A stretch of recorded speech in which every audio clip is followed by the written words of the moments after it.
you guys have VIP tickets, what are you standing here for? And we're like, oh, we were told only before the show. And he's like, no, no, no, no. And so he walked us back there, and so we're hanging out. There's a whole bunch of fans, other fans who had tickets and whatever back there. And the band comes out, and Chris Stein, one of the founding members of Blondie, saw that we were there, and he made a beeline for me. And he's like, we looked through that book while the opening band was playing. He's like, that Bauman stuff is, is awesome, And I'm like, oh, flipping out on my side, but trying to be cool,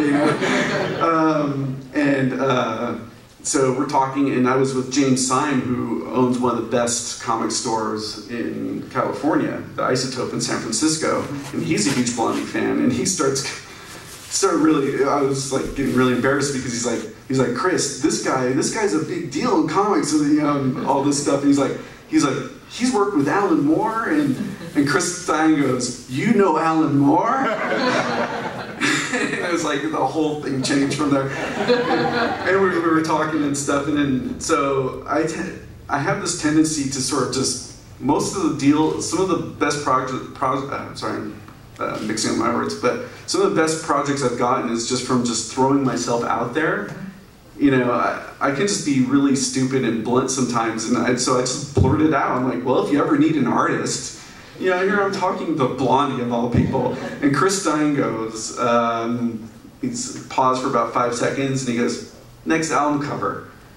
Just like that, and I'm like, oh my God, and of course you think, oh, they're just being nice, that can happen and stuff, but by the time we got home, he had already left messages on my phone machine, and to such a degree, because they had another album that was about to come out at that time, and they did this special edition of it where it comes with this magazine and stuff, and they even put Batwoman art in there, saying this is the guy who's doing the next cover, and all that stuff, but it still hasn't come out. All the work is done. I did the work about, 8-9 months ago, and it's finally going to be coming out very, very soon, so I'm super stoked for that.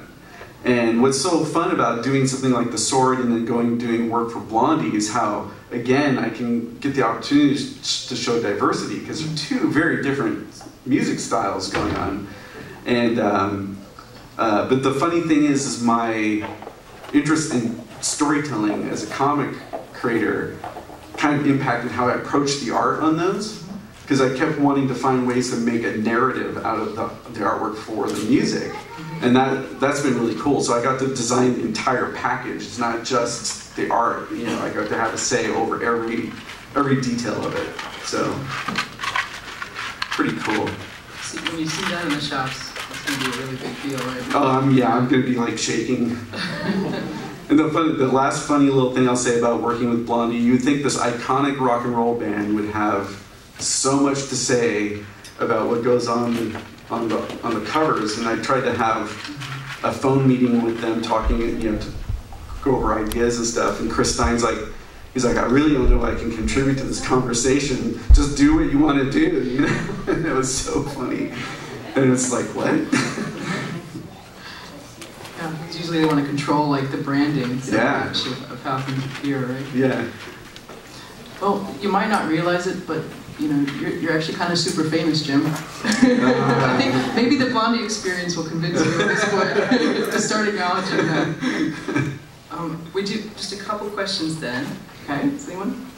You said you wanted to veer away from superhero stuff. Do you ever think of working on Fables or maybe something like Swamp Thing, because the way the environments are done, and they always have those really cool borders on Fables and stuff like that. Yeah. You could run with stuff like that.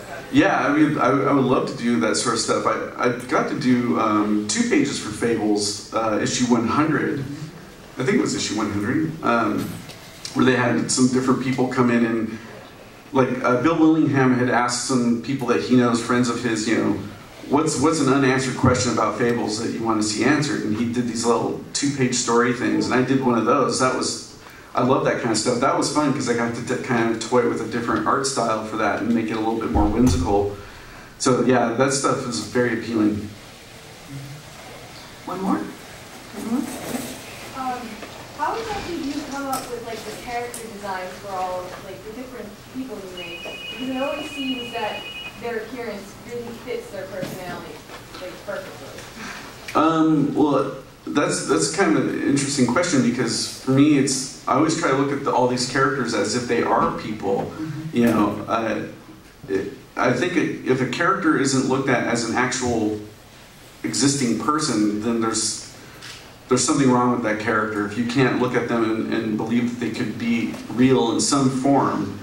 And so I always kind of approach it as if, you know, who are these people and what makes them tick, and try to bring that into the equation. And sometimes it depends on, like when I worked on Batman the Black Glove with Grant Morrison, some of the characters he dealt with there, you know, he talked about these characters coming from different eras and so forth, and so I started imagining what's this character, you know, the character's been around all this time in the DCU, but hadn't been seen in years, and so I kind of pretended like, well, what if they had comics this whole time that we have not seen?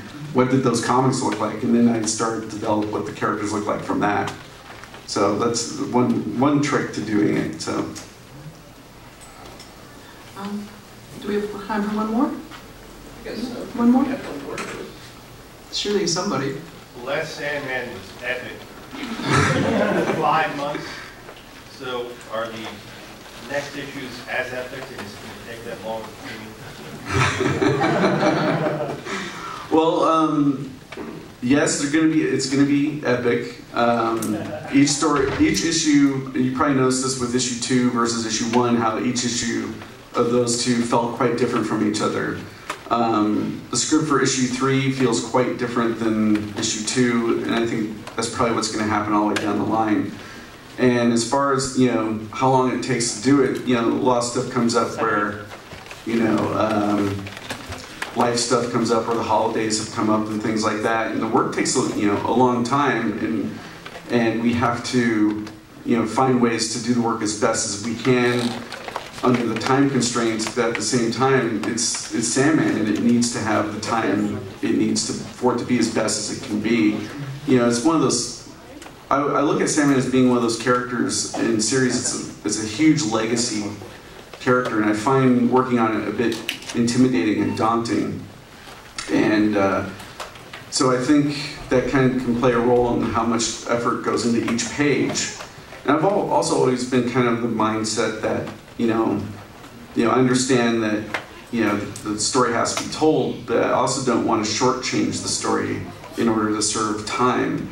When we live in an era where comics, you know, once the story's complete, no one's going to remember how long it took to do that story. They'll just enjoy that story for as long as they're around. And something like Sandman is just going to continue to be on the top shelf of everything, I think. So, and I would kind of want to honor that and you know, make it the best I can make it. So. To that point, I've followed Sandman since '88, since it came out. Yeah. And to see classic Morpheus on the title page was nostalgic.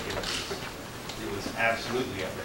Cool. So I'd rather have you take your time and do it right. Thank you. Put something out. Thank you. Thank you. Yeah, I'm having a good time with it because, you know, it's really amazing because Neil's sort of writing it to where we get Morpheus on almost every page. Yes. You know, that's pretty amazing because, you know, the early stuff, there was whole sections where Morpheus isn't in it, which was great, but I love that he's giving me the opportunity to draw Morpheus himself so much, and so I'm really trying to make it feel important. So It's almost like we need to think of our children here, because they're going to be reading the collection of this and benefiting from it, so I think we can wait a little bit. Can we really thank Jim for coming out? All of you. thank you.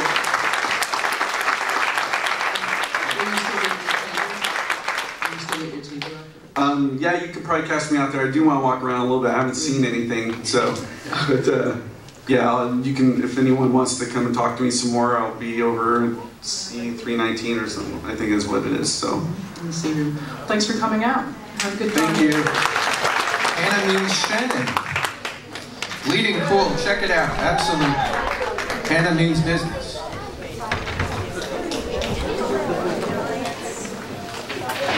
Stick around for the cosplay contest if you can.